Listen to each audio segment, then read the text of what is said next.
Hey, everybody. Welcome to Hope for the Soul. We have Reece and Sheridan with us today. Our youth pastors here at Conroe Church. Yes. Welcome, guys. Thanks for having us. Thanks for being with us. I have a few jokes. A few. It's shout out to all the dads. All the dads. All right, here we go. How does the moon cut his hair? Eclipse it. Wow. Science joke. What did one wall say to the other? Don't I'll tell meet you in the corner. Ah, I asked my dog, what's 2 minus 2? He said nothing. we got you. We got you. That was for school teachers here. Yeah, Hey. I was like, that's a good school joke. She's like, so you teach 4th grade? I teach second grade. Second? I don't know why I thought 4th grade. Second No. grade, and then we have So you Reece is Coach Stroud. Coach Stroud. Yeah. Brother Coach Stroud. Brother Coach Stroud. So you can tell that joke tomorrow, and some Yeah. will get it and some won't get it. Oh, they would. Yeah. Oh, there you They go. would laugh. Awesome. Well, there you go. You have material for tomorrow. Yes. So we have just concluded Family Month, and at the beginning of this podcast season, Kayla said, Reece and Sheridan for Family Month on the podcast. And so this has been planned, and we just told y'all a couple weeks ago, but we've known we were doing this. We just didn't know when. So a little backstory. How long have you guys been at Conroe Church now? It's been a Like a year year and and a- like 2-3 months. A year and a half, Yeah. pretty much. Okay, yeah, I knew it hadn't been long. I didn't think it was 2 years yet. So you guys came in, and we immediately put y'all to work. Y'all said put us to work, and we did.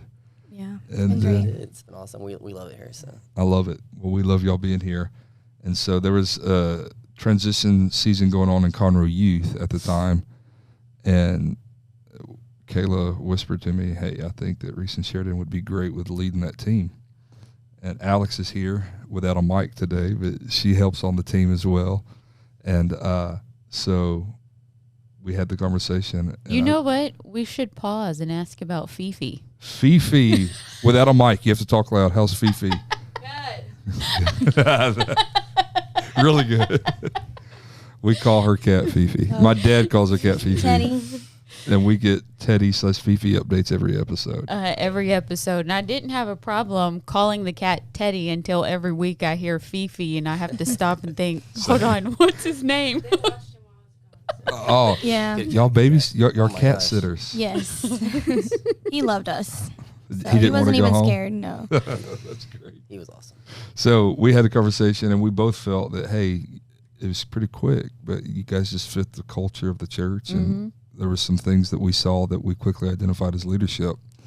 And so I talked to you guys, and when I was talking to y'all, let's tell that story, all right? All right.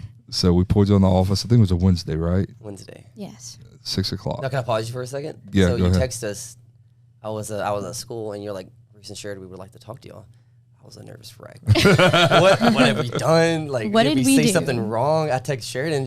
She actually texted me the exact same time. Like, what did we do? So like until I forgot, maybe it was a Monday. You texted, hey, Wednesday we need to talk to y'all. So like that whole like half week was like, Pins and needles. my day's ruined already. Don't you hate when people do that? They text you, hey, can we Yes. talk? Yeah. I didn't mean it like that. And you're Y'all like, should have said. Y'all should have just asked. About what? Yes. Yeah. Yeah, you should have said it's nothing bad. It wasn't anything bad. It was great. Next time I ask y'all to do something else, all right? Hey, we need to talk. It's not bad. That's funny. My dad does that to me. Like, he's like, can you call me? Nothing's wrong. Just please call me. Yeah. Like, okay. We needed to do that. All right. Nothing wrong will be added Uh-huh. to my meeting text. Uh-huh. So we got together that night, and we just kind of talked from our hearts and talked to y'all about some things that we felt and saw in you guys. And before the conversation was over, Sheridan, take it away. What'd you say? Well, do you want to start at the beginning, or how did you want to say? Go ahead. Just Well, I was just like, yeah, like we've been feeling this for a long time, and we don't even need to pray about it because we already know. So, Straight to the point. yeah, because we had been praying about it before. yeah. When So you know. y'all were already feeling this as well, and We have talked We about were, it yeah. weeks before. It's just like, hey, what's next for us? Like, wow. we know what my calling is and Mhm. what we feel drawn to. So Yeah. for y'all to just pull us in there and just like lay it on us like that, I was like, it's kind of just like, wow, like this is just like God just confirming what we've been praying about. Yeah, it's incredible. So I just remember, I don't remember exactly what I said, but it was something along the lines of, y'all go home and talk about it. Yeah. Like, I was excited to hear that because I felt that it was right, and like even the meeting just went great. And I said, no, y'all go home and talk about it. And so then like we had church. Yeah, we're like, I'm getting ready for church, and like 15 minutes before church starts, Reece comes in. Hey, we talked about it. Yeah. Hey, we talked, and we're good to go. And I was like, all right, but go home and talk about it. We don't have to talk about it. So that was, when you know. It just felt like a no-brainer. yeah. So that was a funny story. And I remember I told my dad, and like he cracked up laughing about that. So, but let me just say first that the things that led up to us feeling like you guys were the right fit for leading the team was we noticed that you guys took the initiative, not just with ideas, because ideas are a dime a dozen. Like, we need good ideas, a lot of good ideas, but you guys had the heart to just like love on the kids. And when there's church kids praying at the altar, or families that you knew were going through something, y'all would just love on them. And so like immediately, like we noticed that, and we're like, oh, bing, bing, bing, bing, bing, bing. That's leadership. That's leadership. That's leadership. And then we noticed as new families would come to the church, before they were even a part of our Conroe Church family, y'all were already like, hey, we got this going on. We got that going on. And just took the initiative. And that is something that's so powerful. Like, you can't teach somebody that. Like, there's a lot of stuff that we can teach. There's a lot of, like in our ministry development classes, there's a lot of stuff that we teach, but you can't teach a love for people. Like, you either have it or you don't. Right. And so that was our confirmation. And so we're very glad that you guys are on the team. And so we've talked about kids. This past month we had our kids and had like a kids devotion. I don't know if y'all listeners saw that, but it was really cool. I thought it was my favorite episode yet.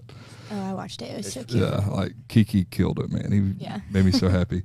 But I wanted to talk, Reece, you've made a statement to me about how the youth group saved your life, and now that's why you're so passionate about youth. So I guess share your testimony to get all churchy on us. Well, from someone who was like in church, out of church, it's not a secret. My dad was an alcoholic growing up, so we didn't really go to church much. He would come to church, we would, get out of church, and then, we went one Wednesday night after we were invited by a friend, still a friend, and I met the youth pastor, and the friends just clicked just like that. And friends now, still best friends. Wow. With people in the church. And from there on, I was just going to church.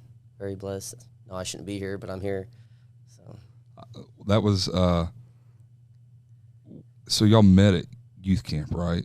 Yes. So you were raised out of church, and not, I guess, was there a level of dysfunction? What did that look like? Or was it just like, good people, just sinners? Yeah, my mom and dad treated me and my brother perfectly. Nothing was wrong at all. Yeah. It's just, just not going to church. Yeah, and just I remember the night I got the Holy Ghost at church camp. I was excited, but I was like, oh, wait, my parents aren't in church. What am I going to tell them? So I was like, they're going to think I'm a crazy holy roller. But yeah. Wow. Sheridan. So how was that, going home and telling them that, hey, I was filled with the Holy Spirit at youth camp? Well, I called my mom, and she was like, she kind of cried a little bit. She's like, oh, I'm so happy for you. And maybe that helped her a little bit. But yeah, it was incredible because, I kept going to church after that, hanging out with the same people in the youth group, and just came on. And here you are today. And here I am. Yeah.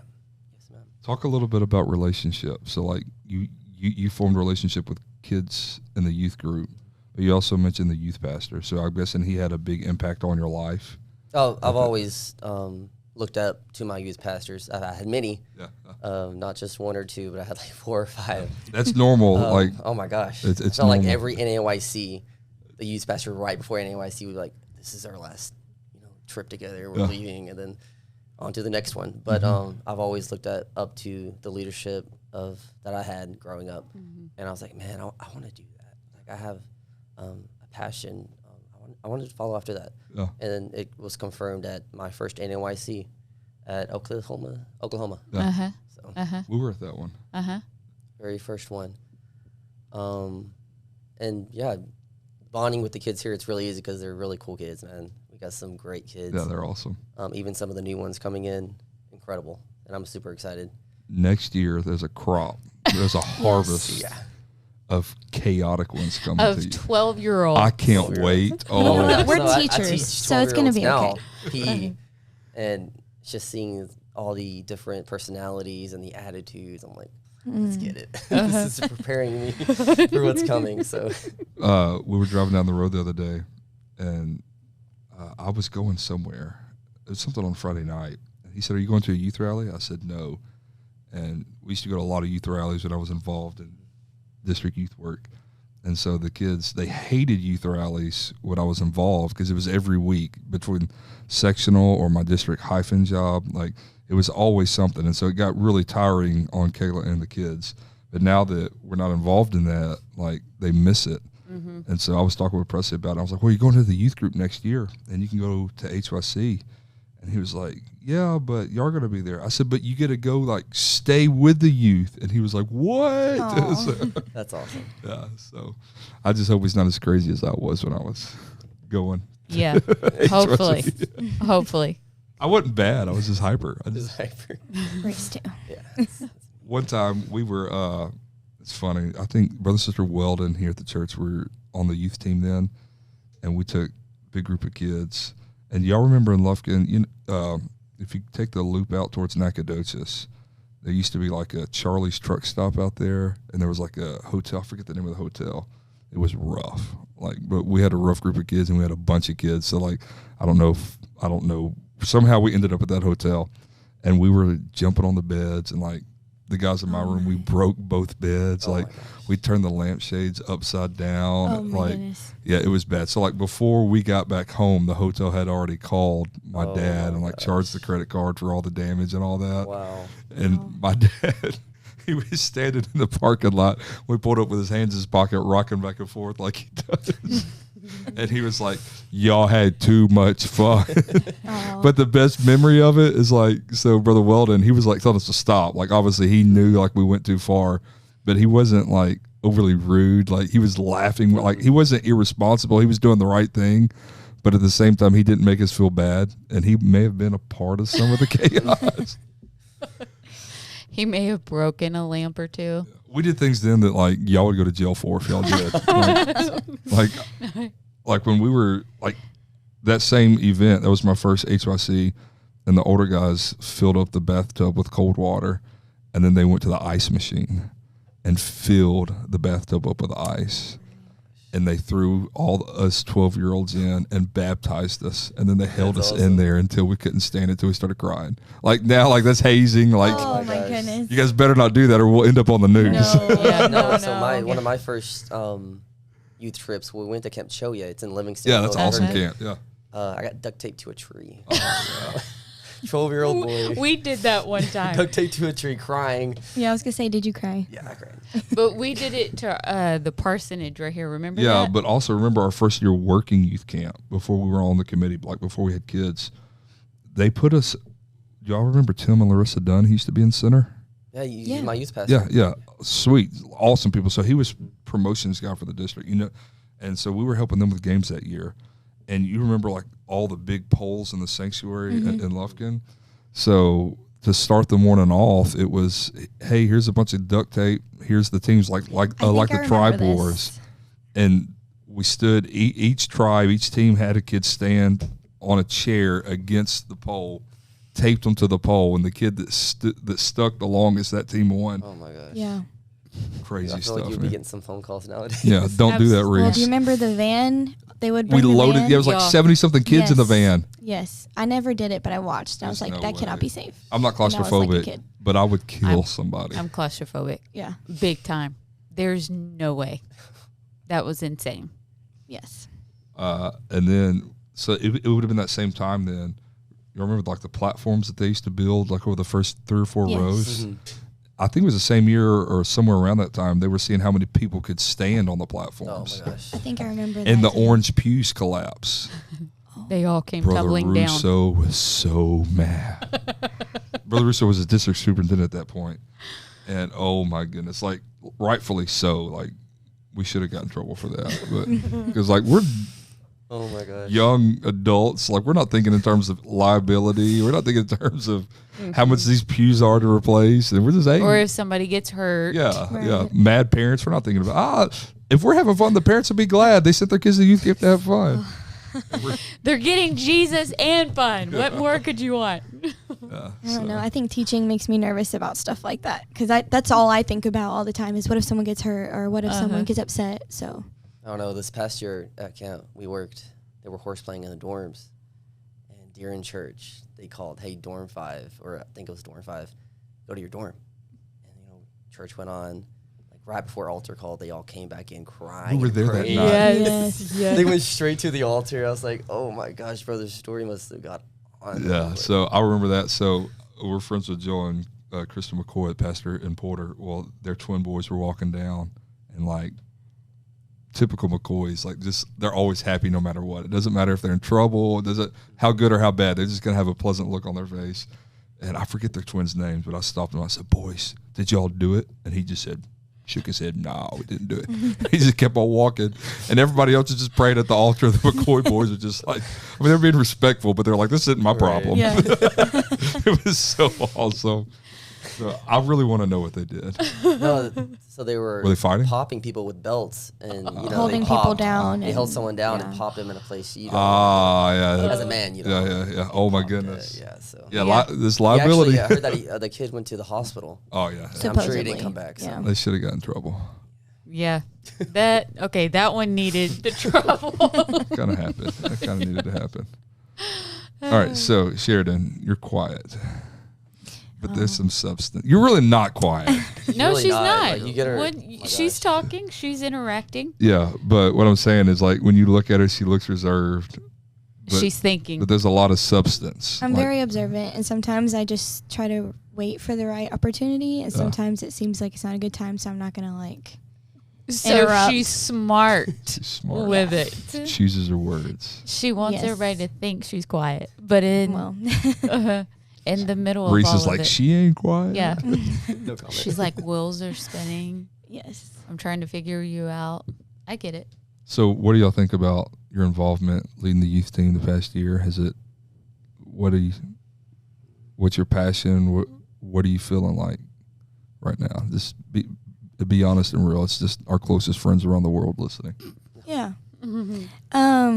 Well, for me, I love it. Like, I love getting to know the kids, spending time with them, just having fun with them. Like, we go out to eat, or we'll just we went to the pumpkin patch, and we all went to Chick-fil-A, and like, we all talked for like an hour. It was just nice getting to know them. Mm-hmm. So, I mean, that's my favorite thing, is just to know them on a personal level, and it's just really nice to like have that meaningful relationship with them and feel like you can help them if they're going through something. Like, some of them have opened up to me before, like talking about school, like what should we do. So I think it's an honor that I even get to help them with that Right. stuff. Right. That's awesome. Yeah, we've received a lot of feedback, and I've told you this, guys. I've told you this privately, but you are so good. If it's test day or if there's something going on, they're going to text the kids on the group text or even individual text, or share devotions and all that. And from a guy not only who's helping lead the church, but also as a guy who's about to have a kid in the youth group, like that's something that is invaluable to me. I know y'all have all the fun and go to all the events, but I think that probably why we're seeing growth right now, it's slow growth, but it's healthy growth. But I think why we're seeing what we're seeing right now is because people feel your authenticity and your ability to not just have fun, but connect on a level that's beneath the surface and truly make an impact in their life.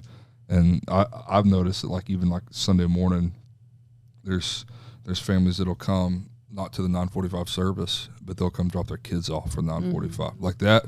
Yeah, we want everybody to come to the 9:45, but the fact that that's happening speaks to the value that you and the other teachers are adding to the youth. And so I just wanted to say thanks and keep doing what you're doing. Hey, we couldn't do it without our team, though. Alex over there in the corner, and Hector Maradona. This is a true leader Perfect right here. team. It's a Perfect true team. leader. Just sharing the love and sharing the honor. There's a I think it's something to be said because the culture is so chaotic right now. And well, not just chaotic, but it's so different from when we led youth 15 years ago. It's a different world. It is. It's a different world. And Sheridan, what you just said of talking with the kids and getting to know them as a mother, oh my goodness, that speaks volumes to me, because that's letting me know, hey, not only, of course, my kids can talk to me, but they also have somebody else that they look up to that they can trust, that, hey, I'm here for you guys. So that is amazing that not only are you wanting to do the fun stuff and then the church stuff, but, hey, I want to know, who are you? You know, what are your likes? What are your dislikes? That speaks volumes. I know that y'all have a heart for this. Yeah. And sorry. No. Talking about you speaking about how the time has changed. Like back then, like you didn't have an option. You're going to church. Yeah. And now it's like parents not throwing a shot or anything, but like, they kind of give them an option. Like, hey, do you feel like going today, or you feel like going to this activity? And I mean, if they say no, I mean, they don't go. You want to stay home? You want to go to the school activity? What do you want to do? Yeah, that it's hard. And so then I'm sure y'all feel like, okay, well, I've got to do things that are interesting enough that the kids want to come. Yeah. Yeah, you're not only in competition with school and band and football, especially right now in the fall. You're in competition. It's a spiritual issue. And obviously we're not criticizing parents and families because, my goodness, culture's crazy and we're all just doing the best we can. But this might be a good conversation just for us to have, because our church listens to this, that youth is so much more important, and it's more than just games and 9:45 lessons on Sundays and Wednesday nights and Saturday hangouts or Friday youth rallies. It's so much more than that. It's you guys are planting the seed of righteousness, not only reinforcing what parents are teaching and values that parents are teaching, but you are an extension of the hands and feet of Jesus, and you're giving kids the opportunity to talk to y'all that they may not feel comfortable talking. They're definitely not going to feel comfortable talking to me and Kayla about it, or their parents. Right. And they might talk to their friends about it, but that conversation might happen outside of a biblical context and worldview that's not healthy. And you guys steer difficult conversations. And so I just want to echo to our church family who's listening today the importance of getting your teenagers, your youth, and your young adults to church. It sounds like I'm preaching to the choir because I'm looking at people who's for this. You all say it all the time. It's invite somebody to church, and you never know who that's going to impact. You never know. Because, as me growing up, that impacted my life because I, came back to youth. I wanted to go back to youth. So invite someone to church. Yeah, well, for me, like when I was a teenager, I grew up in this. I grew up in church, but I didn't get the Holy Ghost till I was 15. I struggled a lot with it, with my identity, with everything. My parents have very different beliefs. So when I would go to church, I didn't really have a good youth group at first. I was at a really small church after we moved away from here. And it's just me and my cousins. And I didn't really fall in love with church at that time. But then we went and visited somewhere that had a youth group, and they wanted to go out to eat, and they would try to get to know me. And so I also went to public school. So having these kids, having them be apostolic or church friends, that made me want to come to church more. And then I was more excited to be involved. And then I went to church and got the Holy Ghost. And then ever since then, I had really good relationships with the people that were involved with the youth at that time. And I'm still good friends with people from then. So it really changed my life too, to have those people take time to even get to know me and talk to me just with things that I was going through. So that's why, for me, that's why I talk, especially to the girls. Because you've been there, you've done that. Yeah. You know how it feels to have somebody there. So, yes. Awesome. Yeah. From my perspective, and I touched on this a little in my opening, just not only from next year I've got Presley going to be in Conroe Youth, but now that I'm seeing the big picture of Conroe Church, and we're leading, it's not just me and Kayla, but we have a leadership team. You guys are on that. We moved the church forward in God's promise and plan for our lives individually, but also corporately. I now don't look at youth just as something that, hey, let's just take the kids to on Friday night. It's more than just cool ideas and crazy times, but how you guys take the initiative to sow into life, or to sow into the lives of these kids. It doesn't go overlooked, and it's a spiritual thing, and it's spiritual because you guys are ministering to needs that sometimes you're aware of, but a lot of times you're not even aware of them, but yet God uses you to say the right thing. And I keep on coming back to this, but thank you. And we wanted to have y'all on today, not to share cool ideas, even though you guys are full of cool ideas, but we wanted our church to fill your heart. Mm-hmm. And maybe there's someone that feels a call to youth ministry, or maybe there's a youth pastor listening to this that feels the pressure to do all the cool stuff. Do all the cool stuff, but don't neglect just loving people. Mm-hmm. I mean, that's kind of where we're at right now, and it's even reflecting in my preaching. I just want to love people unconditionally. Mm-hmm. And from you guys, let me encourage you now, because we're a small youth group at this point. Sometimes the competition and kids don't show up, and you work hard for something, and all this happens, and then you're down on yourself. But I think it's important to recognize that we love people unconditionally. Like, even if they don't show up, my flesh might want to get frustrated, but my love for you doesn't change. Mm-hmm. Yeah. And it actually drives me to be better. Like, how can I play them better to where they're not going to want to miss anything? Right. And so I just, whenever you love people, like God's called us to love people, and you guys do love people like that, not everybody notices, but the people who need to notice. And you're getting stars in your crown right now, and we're so grateful for y'all. So grateful for y'all. Babe, you have anything? No, I think that we covered everything. Y'all want to say anything else? Burden, passion, anything you want to address to parents? Any just real quick. praises? Go. Invite someone to church. They meet the people in the youth group. I know for me, graduating high school, you would think that you're going to be friends with all of these people in high school. You're going to talk to them every single day. I don't talk to 0 people in high school.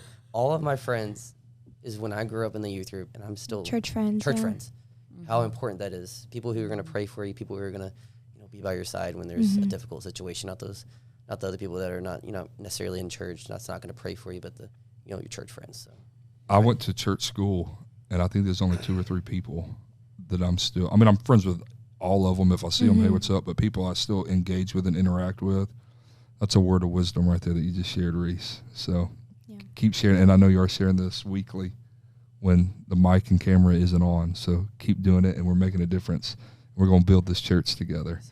And Conroe Church, we love y'all, and we have much to be thankful for with our church and who God is sending to our church, leaders like Reece and Sheridan, and the best is yet to come.